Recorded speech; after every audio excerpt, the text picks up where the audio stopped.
Are you the caregiver who feels like you have to do it all alone because your siblings aren't helping or there's nobody else to help? Well, maybe that belief is true and maybe it's not. There's always someone else or another way to do things. You just have to be open-minded and find that option. Are you in this place where you have set so many limitations around what you believe? Or do you believe in all these wonderful possibilities? Are you the person who always says no instead of yes? Honestly, none of us have all the answers. But if we open our minds to greater possibilities and more options, it can be easier to find solutions rather than to continue struggling alone being that caregiver. As a caregiver, it really isn't your job to take on other people's problems and make them your own. So if you are that sole caregiver, that primary caregiver, feeling like there's nobody else out there and there's no help for you, stay with me while I share 2 ideas for you to think about to help you consider making decisions to change your future, to create the life that you really want. How do I know this? How can I do this? I'm Pamela D Wilson. I'm a professional caregiving expert with 25 years of experience. I help adults and their caregivers work through the health, financial, and legal aspects of caregiving, including navigating complicated family relationships. Plus, I'm an expert witness in elder care litigation.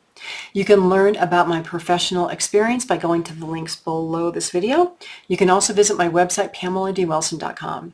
Please do click the button up there or wherever it is, like this video, follow my channel, comment, even if it's only to say thank you. One little thank you helps other people find their way here. So as a caregiver, and a care receiver, of course, the decisions you make determine tomorrow and the next day and the next day and the next week and the next month and the next year. They determine your future. And it doesn't matter if you're 20, 30, 60, 70, 80. If you can get very clear on what you want and what you don't want, you can make it happen. How many of us have made a wrong turn? You're driving somewhere, you're going somewhere, and you're like, oh my gosh, I got lost. I have no idea where I am. Well, what did you do? I hope you asked somebody for directions, or you used your little Google Maps and you turned around and you went in the right direction and you got where you were going.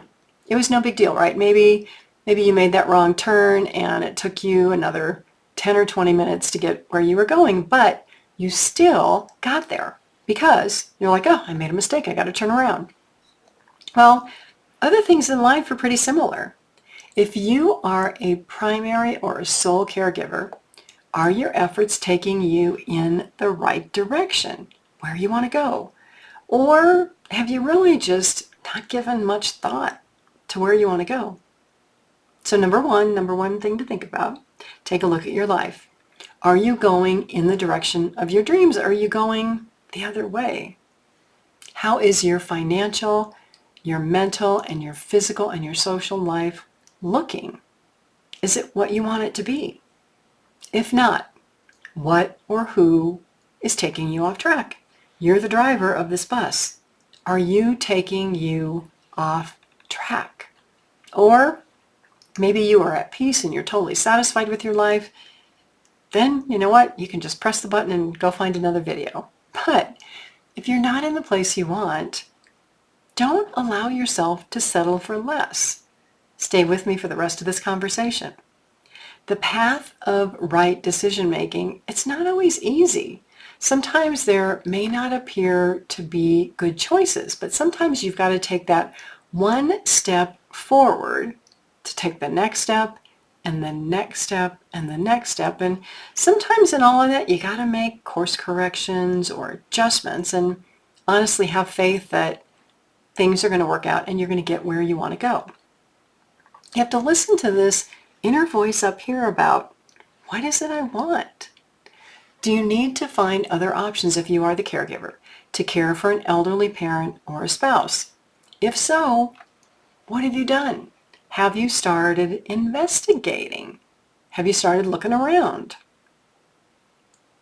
Do you have the courage to investigate and make a change so that you can start a new course toward the direction of what you want out of life?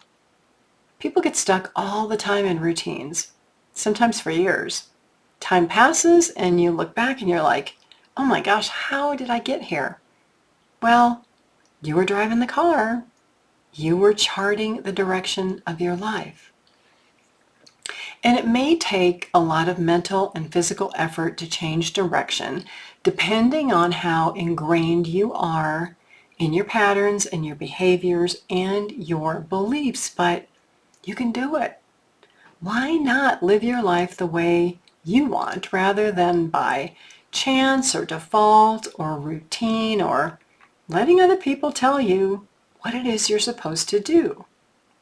Number 2, if you're a caregiver, sometimes you have to find some help to change the direction of your life.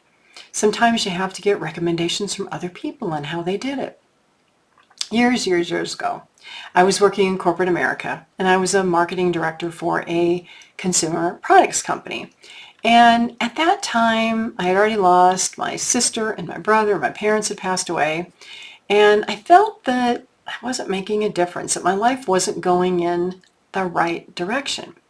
And so I started looking around. I started investigating other options. And I actually found a list of things I wrote down many years earlier that I wanted to do for a career. So I went through a process of elimination. I took a career-related test to determine my interests and my strengths and what I enjoyed doing. I even volunteered doing the thing that I thought I wanted to do because I wanted to be very cautious before totally changing the direction of my life. I had been employed by corporations all of my life. And in 1999, despite a lot of fears and people telling me that I was crazy, I became self-employed. And I have been self-employed since then. The change that I made was to help older people. And over 25 years later, I'm still doing that thing today. Now, I've gone through a lot of stages and iterations of building and selling businesses and owning 3 businesses. And honestly, I'm blessed to be here with you today because I love what I do. I love helping caregivers find solutions to elder care issues. I love helping people with health problems figure out how to get the help that they need and get the care that they need. Now, I am not recommending as a caregiver that you jump from the frying pan into the fire. You have to be thoughtful. Be clear about what you want and what you don't want and work through a process or a system to test that new direction in life, to find a new direction, rather than struggling in a caregiving role that just no longer fits you or doesn't make you happy. In fact, being a caregiver, it may be causing you more problems with your job, in your marriage, in your life. You may have more health issues today than you did 10 years ago. All of this may be that sign that you need to change something, that something needs to change. Your life isn't meant to be a struggle. It's not meant to be unhappy. You don't have to be that caregiver who cleans the house or makes meals or does the laundry. Other people may be able to do this. So maybe your part of caregiving is finding options for tasks and assistance for the person you care for from other people or other sources or resources. And so this may be spending time investigating in-home caregivers or considering the necessity of a move to a care community or looking into a Medicaid program if your parents don't have money to pay for care. As a caregiver, it is not your job to take on other people's problems and live their life of the problems that they created and make them their own. As a caregiver, you can definitely help other people identify their problems, look for solutions and make decisions, and you can do the same thing for yourself. Start today. I encourage you to start today. If you need assistance, you can contact me to schedule a one-on-one consultation. There is a link below this video. You can also go to my website, PamelaDWilson.com. Click on Services. The first tab is Elder Care Consultations. You can fill out a form to contact me, let me know your availability, and I would be happy to assist you via a phone call or a virtual meeting. I thank you all so much for being here. I'm Pamela D. Wilson, a caregiving expert. Again, my website is PamelaDWilson.com. Please like, follow, share this video, comment, even if it's only to say thank you. You help other people through your efforts. I'll see you all again soon in another video.